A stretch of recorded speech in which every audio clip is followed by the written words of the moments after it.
Muy buenas tardes. Un saludo especial en nombre de la doctora Gloria Estela López Jaramillo, presidente del Consejo Superior de la Judicatura, de la doctora Marta Lucía Olano de Noguera, vicepresidente, y de los demás magistrados que integran la corporación.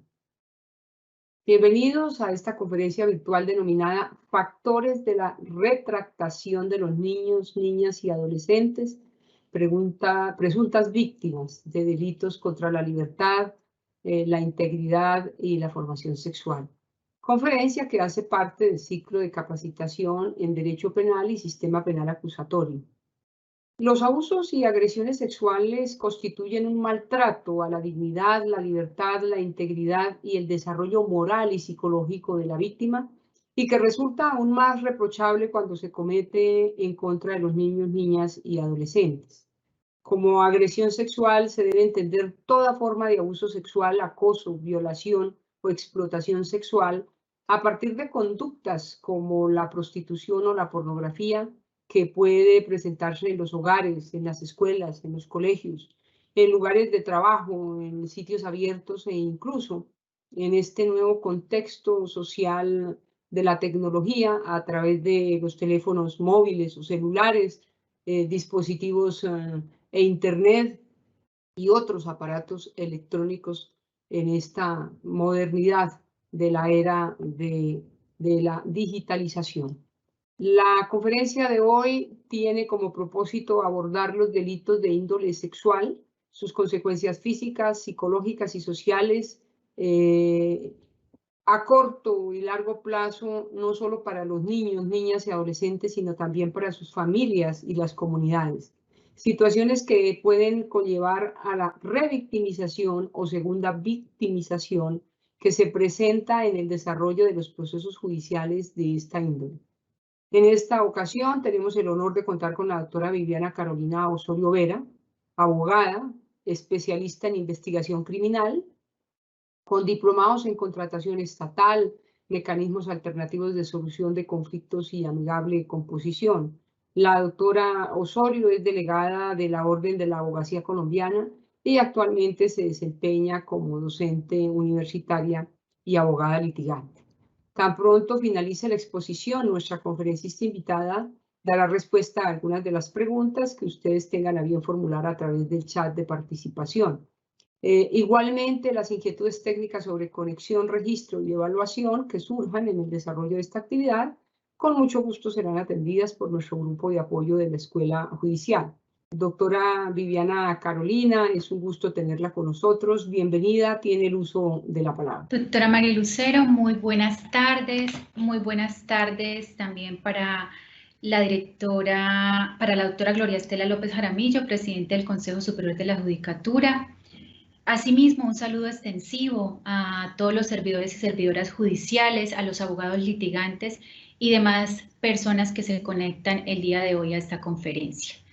Antes de entrar en materia, mis más sinceros agradecimientos por la oportunidad de participar en este espacio educativo de la Escuela Judicial Rodrigo Lara Bonilla. Mil gracias de nuevo a la doctora María Lucero Novoa. Y para entrar ya como tal en el tema del día de hoy, expondremos un tema específico como es los factores que llevan a la retractación dentro de un proceso judicial donde son presuntas víctimas los niños, niñas y adolescentes. Permítanme compartir la presentación a continuación. Factores de la retractación de los niños, niñas y adolescentes presuntas víctimas de delitos contra la libertad, integridad y formación sexual. Para tal efecto vamos a hacer una breve explicación de cómo vamos a tocar estos puntos.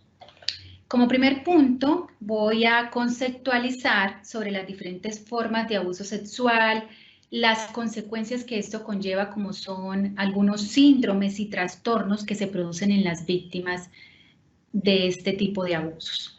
Como segundo punto, los factores de la retractación y el análisis jurisprudencial y cómo son tenidos en cuenta estos factores para tomar las decisiones.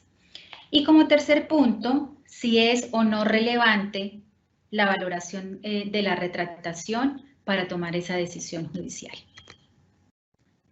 Bueno, la introducción, como bien lo hizo nuestra doctora María Lucero Novoa, frente a cómo se lleva a cabo y cómo nos ha agredido este tema del abuso sexual en Colombia. En cuanto a nuestros niños, niñas y adolescentes, hoy en día es muy normal que se presente esta situación y es gravosa, toda vez que con el contexto tecnológico, el avance con las redes sociales a través de los dispositivos móviles y el internet, pues se presta precisamente un poco más para que se presente este tipo de abuso sexual, acoso y violación, incluso explotación y pornografía en nuestros niños, niñas y adolescentes. Para no irnos tan lejos, entre el año 2015 y 2019 se han presentado 91.982 casos de violencia sexual en contra de la niñez colombiana. Y entre los meses de enero a octubre del año 2020 se presentaron 13.000 casos. Estas estadísticas, pues es de acuerdo al Instituto Colombiano de Medicina Legal y Ciencias Forenses, arrojándonos una estadística de entre 50 a 62 casos diarios que son reportados, sin tener en cuenta aquellos que no lo son. Por ende, es de latente preocupación para el Estado y para el órgano de administración de justicia buscar precisamente políticas que disminuyan y poder prevenir esas agresiones sexuales. Por cuanto estas precisamente inciden en el desarrollo integral de nuestros niños, niñas y adolescentes. Garantizando con estas políticas un debido proceso y un procedimiento precisamente donde se les salvaguarde a ellos esos derechos fundamentales y se les restablezcan esos derechos vulnerados. Los fundamentos teóricos, como ya lo expuse al inicio, son muy importantes para poder adentrarnos en el conocimiento de este tema. Los fundamentos teóricos están relacionados con toda la conceptualización que nos lleva a entender un poco mejor lo que es como tal esa connotación de delito sexual y todo lo que esto conlleva. Sabemos que el delito sexual es toda conducta del ser humano que por su naturaleza implica por parte del agresor sexual el abuso de poder y control con el uso precisamente de violencia o sin ella para someter a una persona a realizar actividades sexuales o a ser testigo de las mismas, sin su consentimiento. Estas características del delito conllevan al quebrantamiento de los derechos de libertad sexual y dignidad humana. Infringe las normas previstas en la legislación penal, al ser quebrantadas, precisamente pues dan lugar a una sanción de tipo penal. Esta conducta, a su vez, está cargada precisamente de un elevado reproche moral y social, que genera el señalamiento y el aislamiento del individuo. Y es más gravoso aún cuando se presenta en contra precisamente de nuestros niños, niñas y adolescentes. Tenemos también las formas de abuso sexual. ¿Cuáles son esas formas de abuso sexual? Tenemos el acceso carnal, que precisamente nuestro Código Penal en su artículo 212 nos lo describe, que se entiende por acceso carnal la penetración del miembro viril por vía anal, vaginal u oral, así como la penetración vaginal o anal de cualquier otra parte del cuerpo humano u otro objeto. Otra forma es el acceso carnal violento, que tiene alusión con la primera definición, pero cuando hablamos de acceso carnal violento estamos hablando del constreñimiento de la voluntad de la víctima, bien sea bajo amenazas o con algún tipo de arma, o golpeándola y sometiéndola a la voluntad de ese victimario para poder realizar ese fin y realizar la penetración. Esto de acuerdo al artículo 205 del Código Penal. El acto sexual comprende todos los actos verbales o físicos de contenido sexual que se cometen contra una persona, o bien sea de cualquier edad o sexo, sin su consentimiento. Y en el caso de los menores de edad, con engaño y afectación de su desarrollo e integridad sexual. Esto de acuerdo al artículo 206 y 207 del Código Penal. Tenemos también otras formas de abuso sexual, aparte de las que ya están descritas, como la pornografía y la prostitución. Varios millones de niños a nivel tanto de nuestro país como a nivel mundial, sabemos y tenemos el conocimiento que están siendo explotados en ese flagelo de la prostitución y de la pornografía infantil. Cada año ese fenómeno de explotación se presenta, bien sea porque les hacen falsas promesas y precisamente también está ligado al diminuto conocimiento del tema y sus riesgos. Las denuncias sobre estos casos no se presentan en algunas veces a causa del estigma, del miedo, la falta de confianza en las autoridades, también porque como sociedad también es permisiva y hay tolerancia social para este tipo de situaciones, ¿no? Y la falta de conciencia que también contribuyen a que no se denuncien muchos de estos casos. Precisamente donde en una sociedad, en algunas ocasiones, este tema de abuso puede ser algo normal. Otra forma de abuso sexual también es el llamado sexting, que comenzó con el envío de mensajes de naturaleza sexual y ahora con el desarrollo precisamente de teléfonos, computadoras, ha tomado mayores dimensiones. Esta práctica pues puede causar graves daños en nuestros jóvenes y en nuestros niños por esas consecuencias de difusión.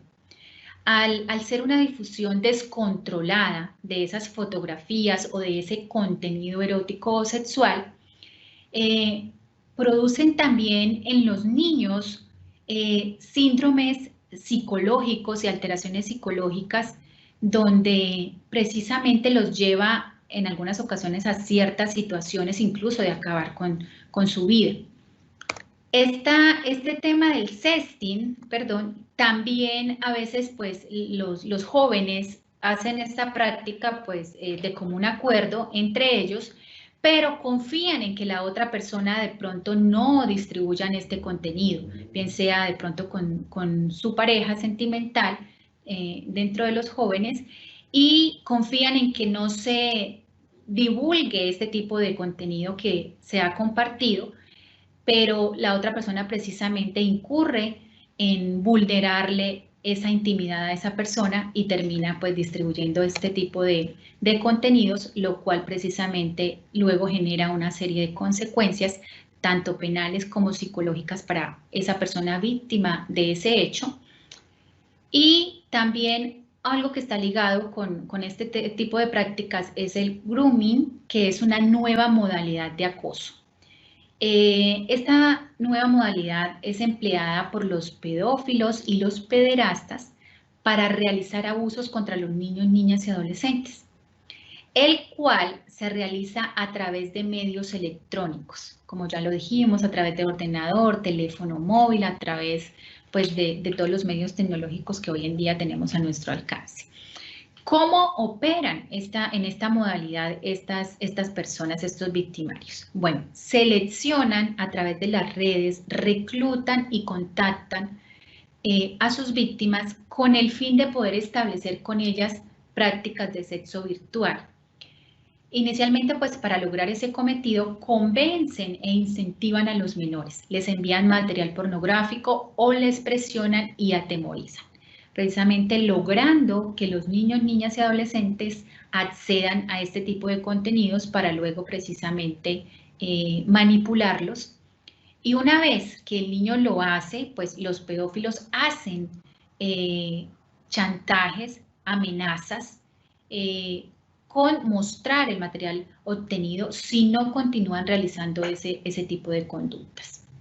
Tenemos también los set nudes, que consisten en el intercambio de fotografías de desnudos de los niños, niñas y adolescentes, que puede ser incluso de una sola de las partes que le envía a la otra, pero también el intercambio entre los adolescentes, pues es muy común que se lleve esta práctica, bien sea con consentimiento pues de la víctima o también bajo constreñimiento se puede presentar esta situación.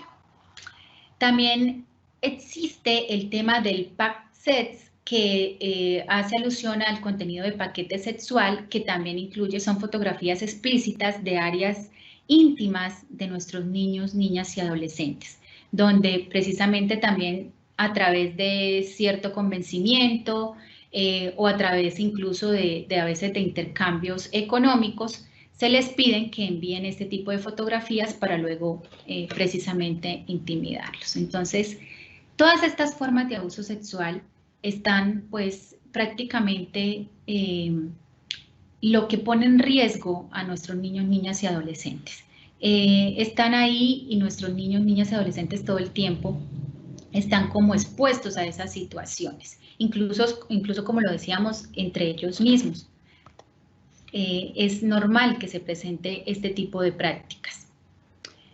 Pero todo este tipo de abusos, tanto como bien sea lo que esté tipificado o estas nuevas formas de abuso que han surgido con el desarrollo tecnológico, a todo niño, niña o adolescente que sea víctima de una situación de estas, eso le genera unas consecuencias psicológicas, físicas, unas situaciones gravosas para ese desarrollo integral. Y los lleva en algunas situaciones a presentar trastornos como consecuencias de esos delitos sexuales de los cuales han sido víctimas. ¿Cuáles son esos tipos de trastornos? Esos tipos de trastornos pues son problemas emocionales que se destacan precisamente por su presencia en gran parte de las víctimas de abuso sexual infantil. Los trastornos depresivos y bipolares, los síntomas y trastornos de ansiedad, destacando precisamente por su elevada frecuencia el trastorno por estrés postraumático, el trastorno límite de la personalidad, así como las conductas autodestructivas, que tienen que ver precisamente con negligencia en las obligaciones y en sus deberes escolares, conductas de riesgo, ausencia de autoprotección, entre otras. Las conductas autolesivas y las ideas suicidas e intentos de suicidio y finalmente pues una baja autoestima. Eso en cuanto a todo lo que tiene que ver con los problemas emocionales. Pero también hay otros trastornos como son los problemas de relación.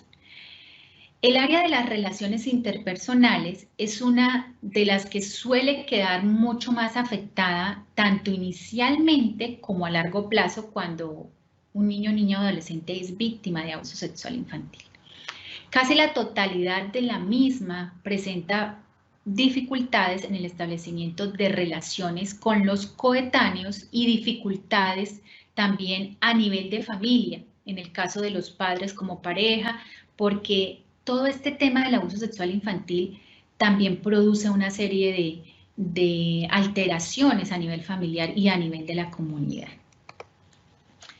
Los trastornos que presentan los niños, niñas y adolescentes como consecuencia de esos delitos sexuales también les generan problemas de conducta y adaptación social, observándose precisamente mayores niveles de hostilidad en víctimas de abuso sexual infantil.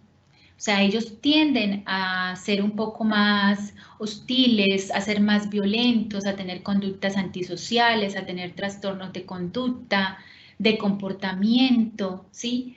Y existe un mayor riesgo de huida del hogar en estas víctimas de violencia sexual infantil. También para ellos incrementan el riesgo para que sean de pronto, para que delincan y pues puedan ser arrestados por la comisión de diversos delitos. También esto los lleva a tener problemas funcionales. Uno de los problemas que afecta a las funciones físicas de estas víctimas de forma más frecuente son los dolores físicos que de repente aparecen sin razón, sin ninguna razón médica que los justifique.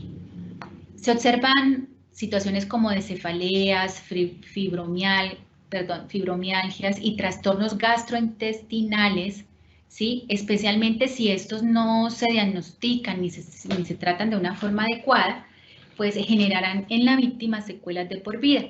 Estos trastornos en la salud, pues en ocasiones los niños pues no no los manifiestan a sus padres, sino que de repente presentan estas situaciones y precisamente pues no se les hace un adecuado seguimiento o no, a veces los padres no están atentos a ver por qué el niño está presentando esta serie de situaciones o esta serie de complicaciones en la salud.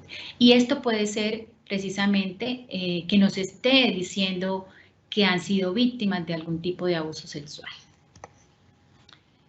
Otro tema, otro trastorno que se presenta es el problema o problemas sexuales. La frecuente presencia de problemas de tipo sexual en víctimas de abuso sexual infantil radica precisamente cuando ya son personas mayores en una sexualidad insatisfactoria, disfuncional, conductas de riesgo sexual, los lleva a tener pues de pronto una promiscuidad, a desarrollar problemas de promiscuidad, lo que los pone en riesgo incluso de padecer algún tipo de enfermedades de transmisión sexual y riesgo de VIH. También eso deriva de esos problemas para que generen también en ellos una tendencia a la prostitución y a la maternidad temprana. Otro tema, otro trastorno también es la transmisión intergeneracional, que tiene que ver precisamente con transmitir esas prácticas parentales, ¿sí? Bien sean de maltrato o de abuso sexual infantil, de los cuales fueron víctimas, y esto genere que el niño cuando crezca pueda ser también un perpetrador de maltrato, ¿sí? En la etapa adulta a su pareja y a sus hijos. Aparte de esos trastornos mencionados, encontramos también una serie de síndromes de vital importancia que se presentan actualmente en las menores víctimas de abuso sexual. Ya vamos a ver cuáles son esos síndromes que se generan precisamente pues, a través del padecimiento de ese delito sexual. Tenemos los síndromes que pueden presentar los niños, niñas y adolescentes víctimas de delitos sexuales. Está el síndrome de acomodación al abuso sexual, que fue descubierto por el psiquiatra estadounidense Roland Summit y está compuesto por 5 fases. Este síndrome de acomodación fue descubierto más o menos en los años 80 y precisamente hace una valiosa descripción del proceso que suele atravesar el niño, niña o adolescente que es víctima de un delito sexual, el cual precisamente se desarrolla a que se genere como tal una acomodación al secreto, de mantener en secreto esa situación. Y está compuesto por esas 5 fases. Esas 5 fases son la impotencia, que es ocurre cuando el niño, a pesar de que de pronto da señales de que está siendo abusado, a pesar de que de pronto manifiesta a sus padres o alguna persona de que está presentando situaciones de abuso, incluso él intenta defenderse, pero todos estos intentos por defenderse son en vano, entonces él termina acomodándose a esa situación y se genera un acomodamiento al secreto, ¿sí? Y se acostumbra como tal y deja de intentar el defenderse. El mantenimiento del secreto. Entonces, luego de que pasa esa etapa de impotencia y ya él pues se acomoda, entonces sigue esa fase de mantenimiento del secreto. ¿Cómo es esta fase? Efectivamente que el niño pues para mantener este secreto se obliga a llevar una doble vida, porque precisamente bien sea con la manipulación por parte del victimario o por las amenazas, digamos que él en el día puede estar haciendo sus actividades normales, pero sabe que en la noche va a ser expuesto a esa situación, ¿sí? Entonces, pero a raíz de la manipulación, bien sea psicológica o incluso económica o a través de amenazas que este victimario le haga a este niño, niña o adolescente, él se obliga a llevar precisamente una doble vida para evitar revelar ese secreto. Luego viene la etapa del entrampamiento y acomodación. ¿Cómo es esa etapa del entrampamiento? Precisamente que con el paso del tiempo sabemos que el abuso en ocasiones ocurre durante muchos años. Tenemos casos que incluso inicia con niñas de 3 años y dura hasta los 9 o 12 años cuando ya la niña decide revelar esta situación. Entonces, a raíz de que el abuso se prolonga por un tiempo determinado, el niño o la niña termina poco a poco asumiendo el papel de pareja de ese victimario, ¿sí? Y ya se acomoda a esa situación de que todos los vejámenes a los cuales es sometido terminan siendo parte de esa situación. Entonces, a eso hace alusión el entrampamiento y la acomodación. Cuando hablamos de la revelación espontánea o forzada, se da precisamente ya cuando el niño, niña o adolescente llega a una etapa que ya no soporta como tal esta situación y espontáneamente lo revela, o se ve forzado porque alguna persona, bien sea por sus padres o en el colegio por parte de sus docentes o por parte de una persona que está encargada de su cuidado, de alguna forma lo obliga para que cuente qué está sucediendo. Entonces, esa revelación puede ser espontánea o forzada, porque se dio en algún momento la posibilidad de que alguien se diera cuenta de que estaba sucediendo una situación de abuso sexual infantil. Y por último, la última de las etapas de este síndrome de acomodación es la etapa de la retractación, que ya se da luego precisamente de haber revelado esas situaciones de las cuales ha venido siendo víctima. Y esta etapa de la retractación precisamente es la que vamos a debatir el día de hoy y cuáles son esos factores que generan precisamente esa retractación. Bueno, tenemos también el síndrome de alienación parental, SAD, que fue descubierto por Richard Gardner en 1985 y precisamente para el tema que nos ocupa se da cuando se presentan falsas alegaciones de abuso físico y o sexual ante los tribunales judiciales precisamente para separar a los niños del otro progenitor e impedir que ese otro progenitor pueda ejercer el derecho de convivencia con sus hijos. Entonces, ese síndrome de alienación parental también está presente precisamente en esos temas de delitos sexuales. Y por último tenemos el síndrome de desgaste emocional, que está compuesto también por 3 etapas. El síndrome de desgaste emocional es esa acomodación y adaptación de la víctima a ese delito, ¿sí? Se da 3 etapas. La primera es la despersonalización, que se da por parte de la víctima porque ya se encamina pues como a una negatividad, a actitudes cínicas, incluso a sentirse culpable por esa situación de haber sido víctima de un delito sexual infantil. Luego viene la reducción de la eficiencia y el descontento con sus logros. Este tema de la reducción de eficiencia tiene que ver con que el niño, niña o adolescente precisamente empieza a sentir sentimientos de fracaso, de que nada le sale bien, de impotencia y de querer precisamente incluso a veces desertar de las aulas escolares o desertar de alguna actividad que esté llevando a cabo. Y por último está el síndrome, una de las 3 etapas de ese síndrome de desgaste emocional es la última, que es el síntoma físico de estrés. Eso ya es la etapa final como tal y los lleva al estrés postraumático, ¿sí? Entonces, estas 3 etapas conforman como tal al síndrome de desgaste emocional, que se da también precisamente en el desarrollo de un proceso judicial por todas las diferentes etapas, por lo que tarda obviamente bastantes años para poder resolverse. Entonces, la víctima por lo general termina padeciendo de estas situaciones.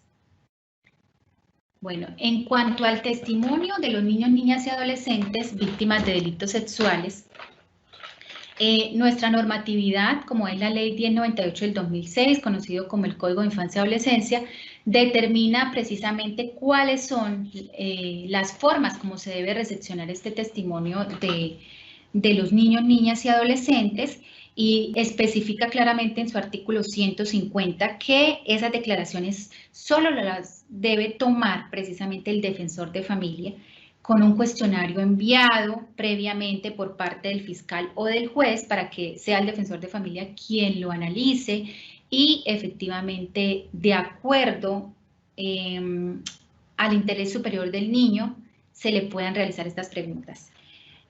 Además, también ahí determina pues el procedimiento que se llevará a cabo cuando el juez debe realizarle preguntas al respecto a ese niño, niña o adolescente.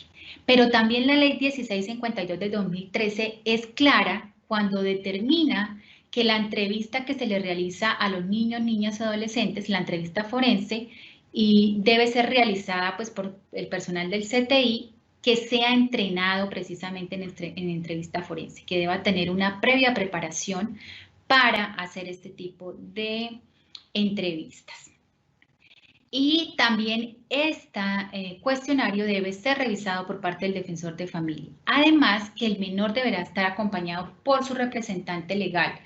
Y también establece que la entrevista deberá llevarse a cabo dentro de una cámara DGC o a falta de esta en un espacio que sea físico, que sea acondicionado con implementos adecuados para el desarrollo de la edad del niño, niña o adolescente, ¿sí? De manera que se le crea un ambiente de confianza y el niño pues pueda precisamente abordar ese tema tan delicado del cual ha sido víctima. Depende precisamente el éxito del testimonio de las técnicas de entrevista que hayan sido empleadas por parte de los funcionarios encargados de la recepción de esa declaración. La sentencia T-117 del 2013 de la Corte Constitucional del magistrado ponente Alexei Julio Estrada nos dice que precisamente la entrevista, los interrogatorios o contrainterrogatorios que realizan los especialistas de la ciencia del comportamiento humano, o sea, los psicólogos, deben evaluar al menor víctima en el marco de un ambiente relajado, que sea informal, en medio del cual se escuche, en el cual se registre y se analice esas manifestaciones del afectado, con el fin precisamente de que nos lleve como tal a lo que queremos y sin la necesidad de revictimizar a ese niño, niña o adolescente. Bueno, en cuanto a la retractación y los factores que la generan, encontramos precisamente, bueno, que la retractación, cuando hablamos de retractación, hacemos alusión al verbo que se refiere a invalidar o anular algo que se dio precisamente con anterioridad. Quien se retracta, por lo tanto, se desdice o muestra su arrepentimiento por ciertas palabras que pronunció, ¿sí? En el caso de la retractación del testimonio, hace alusión a que precisamente se retracta de lo dicho precisamente en ese testimonio inicial que presentó.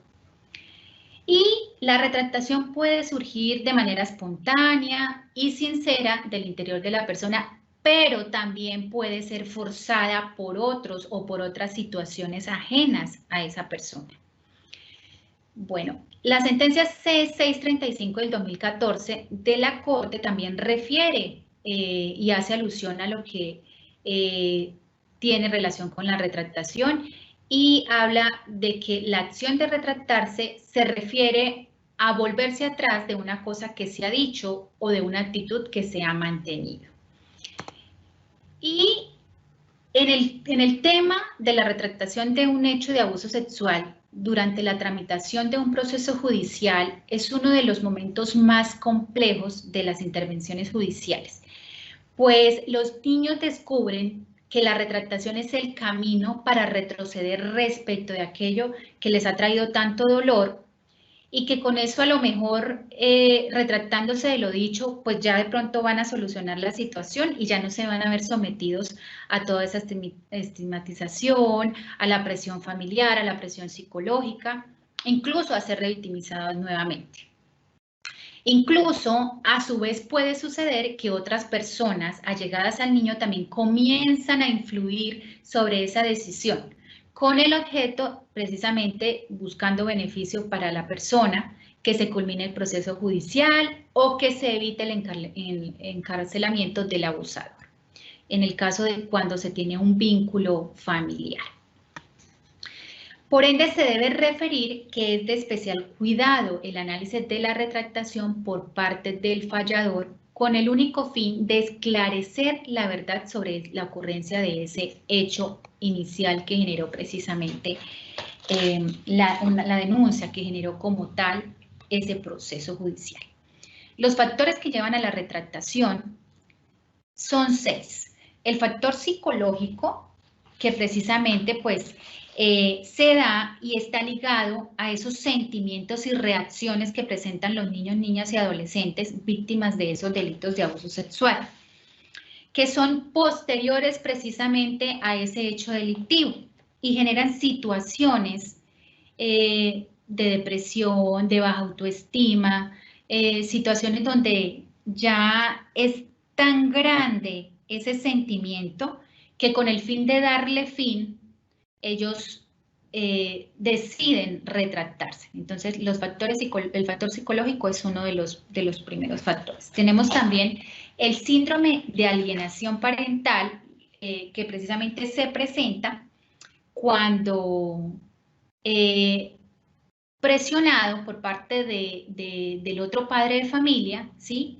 Le incide y presiona a ese niño, niña o adolescente para que también dentro de los temas de abuso sexual infantil se retracten dentro de el proceso judicial. Y el síndrome de acomodación, como lo veíamos anteriormente, es otro factor, toda vez que lo que hace es que a raíz de todo lo que conlleva ese síndrome de acomodación que ya lo explicamos, el niño explota en algún momento y diga, no, yo ya con esto ya no voy más, yo me retracto, con esto doy fin, con esto ya pues no voy a seguir sometido a esta situación, y precisamente se da el fenómeno de la retractación. Luego viene el factor económico, que se presenta cuando ese victimario incluso tiene vínculos familiares, pero también es el que provee, bien sea a su progenitora o el que provee para los gastos familiares, ¿sí? O incluso bajo esa amenaza económica de que si el niño no se retracta de ese testimonio inicial, entonces va precisamente a quitarle ese aporte económico, va a quitar esa ayuda para sus familias. Entonces, ese es un factor también muy representativo, como es el factor económico. Pero también está el factor de la victimización procesal, teniendo en cuenta que a veces el niño es sometido en varias entrevistas y con el fin de no someterse a esta situación y volver a revivir lo mismo en varias etapas del proceso, entonces decide retractarse. Pero por último, y creería como aporte personal, que es incluso el más relevante, es el factor familia, el vínculo con el agresor y la presión de la familia. Porque si este victimario, bien sea es el padre de familia o es el padrastro, y tiene precisamente ese vínculo, empieza esa presión por parte de la familia y a someter al niño, también al niño, niña o adolescente, a un punto en el cual él dice no, ya definitivamente con el fin de no someterme a toda esta situación, de no estar presionado por parte de mis familiares, por parte de mi progenitora, decido retractarme. Entonces, todos estos factores que llevan a la retractación, al momento de que se presenta esta figura o este fenómeno, precisamente el juez debe analizar cuidadosamente este tema de qué factores la generaron como tal. ¿sí? Y es ahí donde tomé más o menos 11 sentencias relacionadas con el tema de la retractación, donde se toca el tema de la retractación, y precisamente logré identificar dentro de ellas cómo estos factores inciden para que ese niño, niña o adolescente víctima incidiera en ese factor de la retractación. Y también con ese pequeño análisis determiné o pude darme cuenta que no, el juez a la hora de analizar precisamente tiene más en cuenta el testimonio inicial y los factores que generan esa retractación, más no como tal la retractación en sí. Entonces, tenemos 11 sentencias de la Corte Suprema de Justicia, como es la 22.318 del 8 de octubre del 2008, donde precisamente se da el factor de la retractación por el factor familia. ¿Sí? Empieza la presión familiar con el fin de que esta persona victimaria precisamente no vaya a ser judicializada. Y tenemos también la sentencia 23613 del 28 de septiembre del 2006, donde se evidencia el factor económico, ¿sí? Donde la familia recibía un lucro por parte de ese victimario.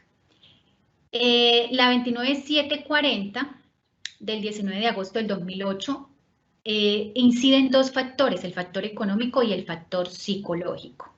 El factor económico relacionado con el lucro por parte de la familia y el factor psicológico con el síndrome de acomodación. Tenemos también la 40876 del 10 de julio del 2013, donde se presentan dos factores, como es el factor familia, que existe vínculo con el agresor, y el factor psicológico con el síndrome de alienación parental. Pero allí, ya lo vamos a ver más adelante, se logra determinar que en esa sentencia sí efectivamente el juez tuvo en cuenta la retractación y fue una sentencia absolutoria. Y en la 20560 del 9 de febrero del 2006, el factor psicológico también es tenido en cuenta con relación al síndrome de acomodación, y en esta, también en la 20560, se presenta esa situación de que también se cambia algunos apartes de por lo que había sido en su momento judicializado el victimario, o sea que se tiene en cuenta también la retractación. Pero de esas 11 sentencias, solamente 2 de ellas son las que tienen como tal en cuenta el factor, los factores de la retractación y la retractación como tal para dar como tal ya una sentencia definitiva. Mientras que en las 9 sentencias restantes, se valora como tal los factores que llevan a esa retractación, pero sin dejar a un lado precisamente esa valoración del testimonio inicial que había presentado la víctima. Tenemos la 21105 del 29 de julio del 2008, donde incluso se logra evidenciar 3 factores, como es el factor de victimización, el factor económico y el factor familia. Y la 28257, donde está el factor familia y el factor psicológico. La 29792 del 3 de julio del 2008, el factor económico y el factor familiar. Y la 36108 del 12 de marzo del 2014 con el factor económico y el factor familia. Y tenemos ya las dos últimas, que es la 36108 del 12 de marzo del 2014 con el factor psicológico, factor de victimización y factor familia. Y la última, la 38242 del 28 de mayo del 2014 con el factor económico y factor familia. Entonces, de esta manera, pues hice como un breve análisis de lo que en las sentencias y en la jurisprudencia, cómo sí se reflejan precisamente esos factores de la retractación, ¿sí? Y bueno, se halla que esos factores de la retractación se complementan entre sí porque en varias de esas sentencias podemos analizar la incidencia de más de 3 factores o de más de 2 factores, ¿cierto? Entonces, acá en este gráfico podemos darnos cuenta que de 11 de las sentencias analizadas, 9 de ellas precisamente no tienen en cuenta la retractación, sino que precisamente continúa esa valoración judicial del testimonio como tal. Pero 2 de ellas sí tienen en cuenta la retractación. Entonces, con ese gráfico hacemos pues alusión a cómo es tenida en cuenta esa valoración, esa retractación en la valoración judicial, si eso no tenía en cuenta. Bueno, la retractación en esa valoración judicial, de acuerdo al anterior dato estadístico, se halla que de las 11 sentencias analizadas frente al tema, 9 de las providencias de retractación del testimonio no varió la decisión de la CUEN, dando total veracidad al testimonio inicial del niño, niña y adolescente. Lo anterior en cuanto el análisis de la Corte se realiza sobre los factores que inciden en la retractación del testimonio del niño, niña y adolescente. O sea, quiere decir esto que precisamente el juez se basa en ese testimonio inicial y luego en los factores que generaron la retractación, ¿sí? Para poder determinar efectivamente qué es lo más favorable. Se evidencia también que la Corte a su vez confirma en 2 providencias el análisis de la CUEN frente a la validación o aceptación de la retractación del testimonio de niños, niñas o adolescentes, de lo cual se obtuvo una confirmación de sentencia absolutoria. Esto es, como ya lo mencioné, en el proceso 40876 del 10 de julio del 2013, en el cual se confirma la sentencia absolutoria proferida en primera instancia, donde la retractación fue suficiente para determinar que la menor había mentido en su testimonio inicial manipulada por su progenitora. Narración esta que hace en la retractación y la confirmación de la variación de la calificación jurídica de un delito violento a abusivo en el proceso 20560 del 9 de febrero del 2006, que modificó la sanción en atención a lo que era la calificación del delito. Entonces, solamente en esas 2 providencias se entró a analizar como tal la retractación. El juez encontró solo en 2 de ellas la veracidad de la retractación frente a la credibilidad del testimonio inicial. Bueno, la retractación en la valoración judicial, en cuanto a al efecto jurídico que produce esa retractación en los delitos sexuales, no es directo o inmediato. Se advierte que esta por sí sola no anula las afirmaciones que ha hecho la víctima durante todo el desarrollo del proceso, ni convierte en una verdad incontrovertible lo que dice en sus nuevas intervenciones. Por tanto, no se puede afirmar que se anula la prueba o el medio probatorio inicial, en este caso, pues, el testimonio. Y tampoco el juez puede dar plena validez a esa prueba nueva que sería la retractación.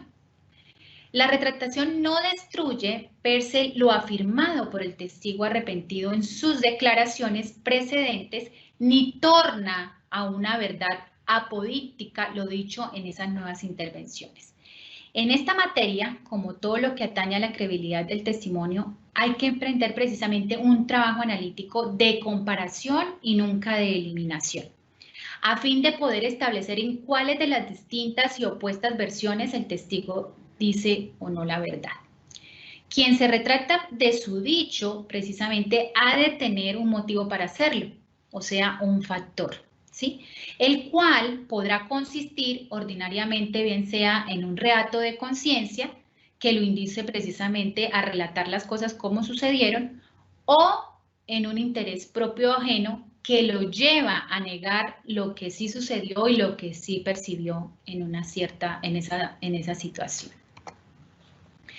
Bueno, ya para concluir, frente al tema de la retractación del testimonio de los niños, niñas y adolescentes presuntas víctimas de delitos contra la libertad, integridad y formación sexual, en el respectivo análisis de la incidencia del fenómeno de la retractación en la valoración judicial, se halla que si bien es cierto, la retractación por sí sola debe ser analizada a fondo por el juzgador, con el fin de acertar en los factores que la motivaron y hacer un paralelo frente al testimonio inicial para así poder llegar a la verdad de lo sucedido, esta no infiere relevantemente en la toma de la decisión judicial, ya que presenta más importancia el testimonio inicial y los factores que motivan a ese retrato, ya que estos factores motivantes, que si bien es cierto, llevan a la retractación, pero pueden confirmar como tal el testimonio inicial y respaldar su credibilidad.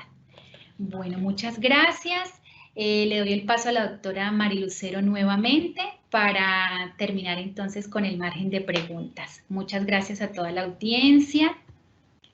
Adelante, doctora Marilucero. Gracias, doctora Viviana Carolina. Vamos al fragmento de preguntas. ¿La credibilidad del testimonio inicial de los niños, niñas y adolescentes es absoluta frente a la retractación? Doctora, la credibilidad del testimonio inicial de los niños, niñas, adolescentes es absoluta frente a la retractación, es la pregunta, ¿sí? Así es. Listo. Entonces, sí. ¿Por qué? Porque precisamente lo que decíamos y lo que logramos determinar con el análisis de las sentencias es que siempre se va a tener en cuenta más esa incidencia como tal del testimonio y los factores que generaron la retractación. Entonces, la respuesta es sí, la credibilidad del testimonio inicial de los niños, niñas y adolescentes sí es absoluta frente a la retractación. Doctora Viviana, de acuerdo a los conceptos que ha decantado la Corte, ¿la retractación destruye lo afirmado por el testigo arrepentido en las declaraciones precedentes? No, no, doctora.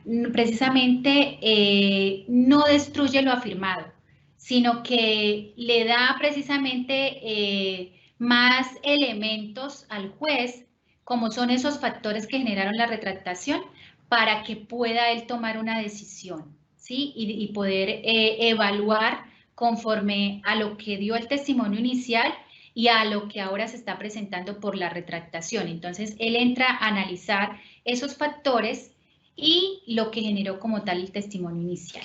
Doctora Viviana, ¿cómo debe ser la valoración de la retractación de los niños, niñas y adolescentes cuando se da frente al perito forense?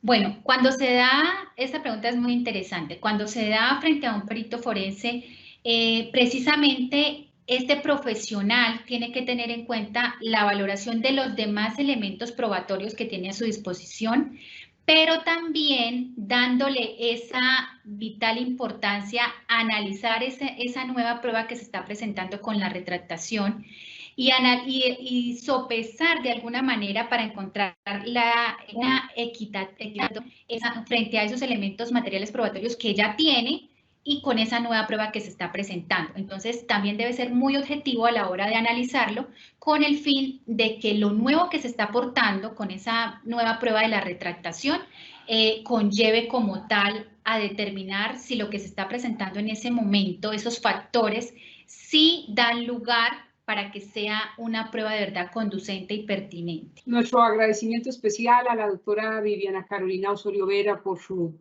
muy clara y ponderada explicación acerca de la importancia de la figura de la retractación del testimonio de los niños, niñas y adolescentes en los procesos judiciales por delitos sexuales, tanto a la luz de la Ley 600 de 2000 como en la actual, la Ley 906 de 2004. Asimismo, por darnos a conocer los factores que pueden generar la retractación en los delitos contra la libertad, la integridad y la formación sexual, como lo son la poca celeridad de la justicia en algunas ocasiones, conflictos a nivel de familia, manipulación por terceros, venganza y dependencia económica. Gracias también a los servidores y servidoras judiciales y a todas las personas que se han interesado en esta conferencia. Igualmente, los invitamos a que nos sigan a través de nuestras redes sociales como Facebook, Instagram, Twitter y YouTube, donde podrán encontrar información sobre todas nuestras videoconferencias, además de otras noticias de interés. Y a propósito del tema de hoy, tan claramente expuesto por nuestra invitada, nos despedimos con una frase del médico neurólogo austriaco, fundador del psicoanálisis, Sigmund Freud. Qué penoso contraste entre la deslumbrante inteligencia del niño y las apagadas facultades mentales del adulto medio. Muchas gracias. Feliz tarde para todos y para todas.